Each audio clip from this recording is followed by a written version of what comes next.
Bom, pessoal, estou aqui com o professor Jorge Félix, que é jornalista, ele é professor da USP e pesquisador especialista em longevidade. Eu chamei ele aqui justamente para comentar, né, essa fala que o ministro Paulo Guedes deu ontem, falando sobre longevidade, dizendo, né, que um dos motivos pelos quais o Brasil não está conseguindo atender a população adequadamente, né, durante a pandemia e porque o Estado está quebrado, palavras dele, é porque as pessoas todas estão querendo viver até 100 anos, estão querendo viver muito. Então, Jorge, eu queria saber de você se tem algum sentido nisso que o Paulo Guedes falou e por que sim ou não. No aspecto político, primeiro, boa tarde aí, Diogo. E no sentido político, não é, eu vejo que faz muito sentido, não é? Porque esse governo ele foi eleito, né, e ele o incrível é que ele conseguiu sensibilizar, não é, mentes e corações com o símbolo da arma. Né? Quer dizer, o grande símbolo da campanha do Bolsonaro era a arma, a pauta da arma era uma pauta muito forte, que atraiu muitos eleitores para ele. Ele não era um governo, um candidato a favor da vida. Então, isso daí é apenas uma consequência. Eu acho que as pessoas que votaram nele votaram sensibilizadas com um discurso contra a vida, né? Um discurso pela morte, né?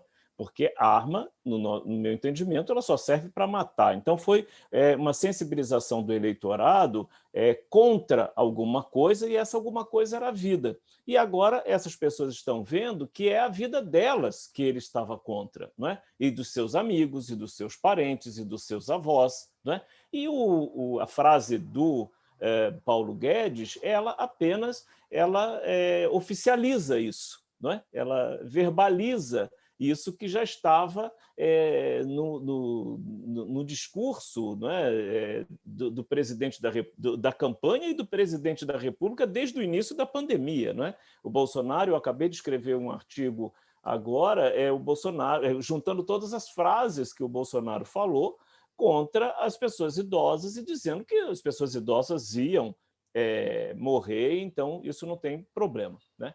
No sentido da economia, é um completo absurdo. Não é? A economia de um ministro que ela só consegue oferecer como solução a morte é uma economia falida, é algo completamente contrário com os objetivos da economia. Né? O objetivo da economia é levar bem-estar para as pessoas. Né? Ela é uma ciência que ela está direcionada a levar o bem-estar para as pessoas.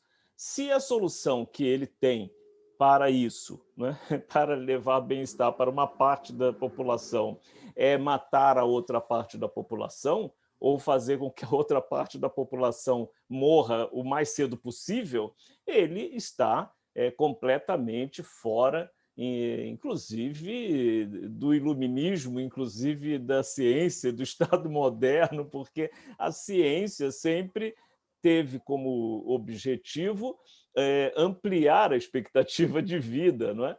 Então, eu vejo que é uma declaração de incompetência e uma declaração de falência.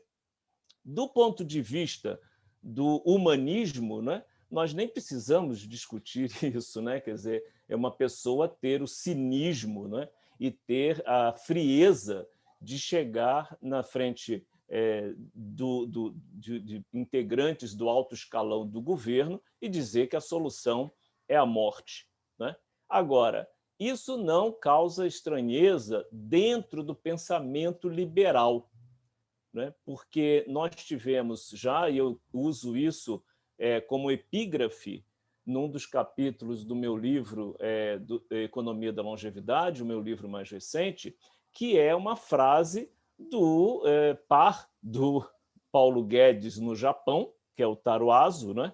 Que falou exatamente isso, quer dizer, a solução para a questão fiscal é que os idosos têm que decidir morrer mais cedo no Japão. Então, o Paulo Guedes só replica algo que já se constitui como uma característica do pensamento liberal, né? Que é a morte. que é a negação da longevidade. Isso também foi verbalizado, quero lembrar as pessoas aqui, por uma alta funcionária pública, a Solange Vieira, que é funcionária do Ministério da Previdência, há alguns meses atrás, quando começou a pandemia, ela, numa reunião, também disse isso, que a solução para que a morte de mais idosos iria ajudar na solução da Previdência. Também foi verbalizado pela deputada Janaína Pascoal, né? Aqui de São Paulo, deputada estadual, que é uma bolsonarista de primeira hora, né? Que as pessoas deveriam, né, para resolver a questão, aí no caso do SUS, né, da saúde, mas dentro também da Seguridade Social, que as pessoas aceitassem morrer, né, sem tratamento, as pessoas idosas, né, e que dessem a oportunidade de tratamento para as pessoas mais jovens. E mais ainda, também foi verbalizado pela jornalista Bárbara Gância, no seu Twitter, que também defendeu o morticínio das pessoas idosas. Então, veja que este pensamento nada humanitário, esse pensamento genocida, esse pensamento que ele tira das pessoas os piores sentimentos humanos, né?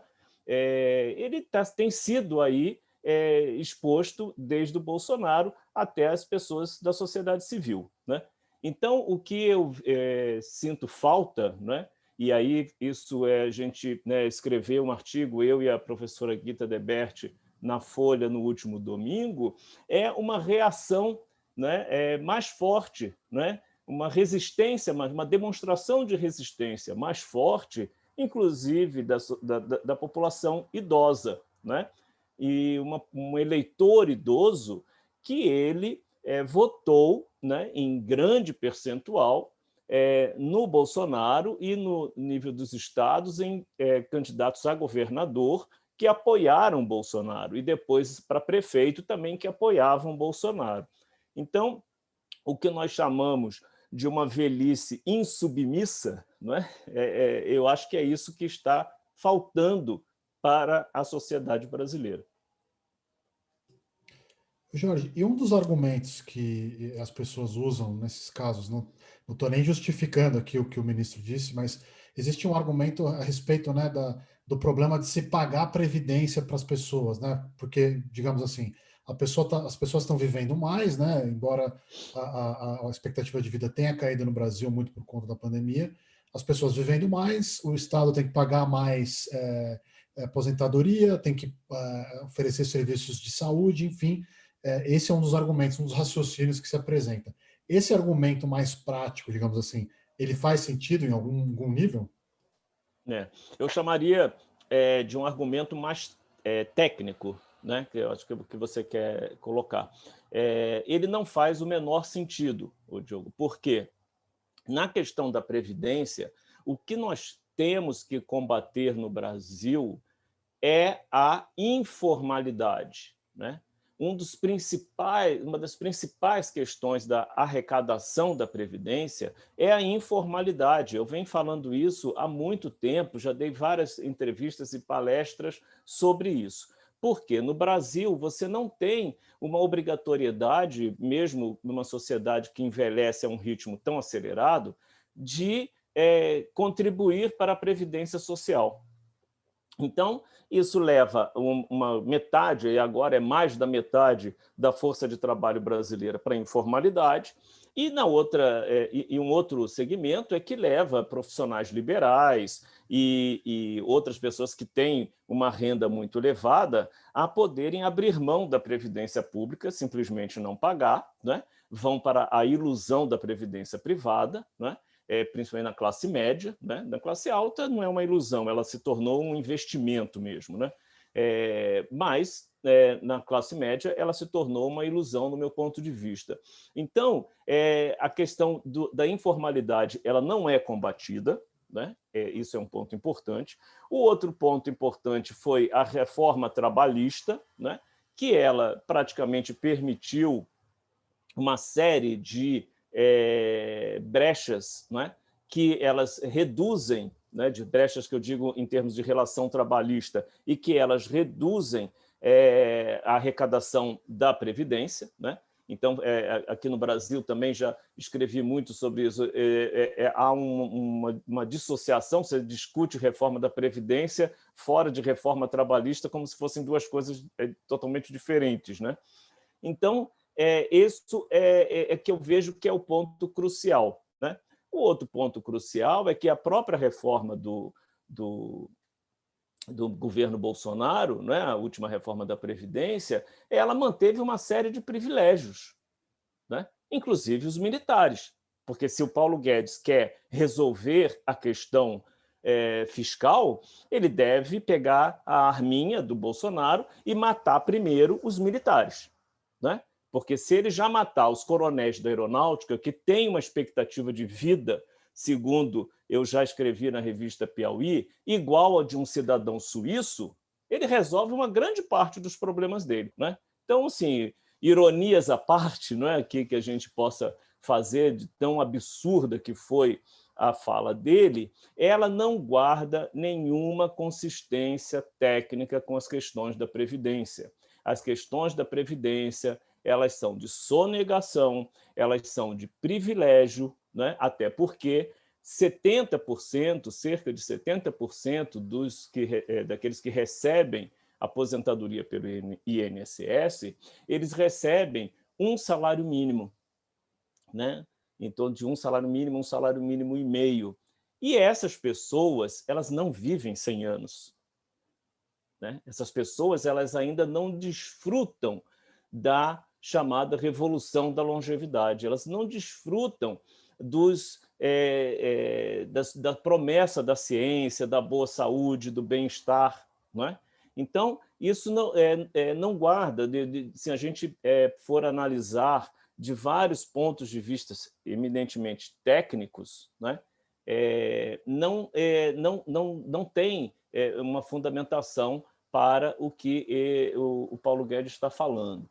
Em relação ao outro pilar da Seguridade Social, que é a saúde, né, e que foi que ele falou que não tinha como atender as demandas do SUS e que quebrou o SUS, a questão da pressão sobre os custos de saúde, elas não estão ligadas ao envelhecimento da população, né? O envelhecimento da população, sim, participa, porque os idosos usam mais o sistema de saúde, mas isso não é o que pressiona mais os custos de saúde hoje em todas as sociedades.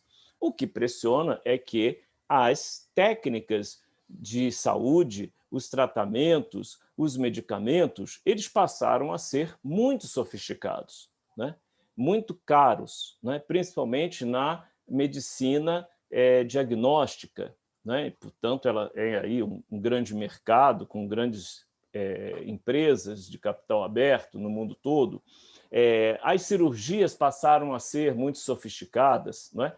Então, o que é preciso ser feito, também já escrevi sobre isso na Folha de São Paulo, em relação à questão aqui da gratuidade do transporte público para os idosos aqui em São Paulo, né? É saúde preventiva. Então, o governo vai reduzir os seus gastos no SUS quanto mais nós tivermos programas de saúde preventiva desde a fase da pré-escola, desde a infância, né? Onde o ser humano constitui toda a sua matriz de saúde que vai levar para o longo da vida e até a longevidade, né? Então, a política mais inteligente para preparar uma sociedade para o envelhecimento é a saúde preventiva. Mas você vê nesse próprio exemplo que eu citei, da gratuidade do transporte público aqui em São Paulo, ele é completamente ignorado pelos gestores públicos, né? Então, os gestores tomam medidas sem pensar nessa questão do envelhecimento. Então, evidentemente que a conta ela é só apenas postergada, não é? Então, e isso o Brasil fez ao longo da sua história. Nós estamos pagando hoje no SUS uma questão histórica com uma população diante da desigualdade social, que não cuidou da sua saúde lá atrás, não é? Então, hoje, eu concordo, inclusive, com o Dr. Drauzio Varela, quando ele questiona, né, esse pensamento que está tão em voga: nós estamos envelhecendo mais e melhor. Né?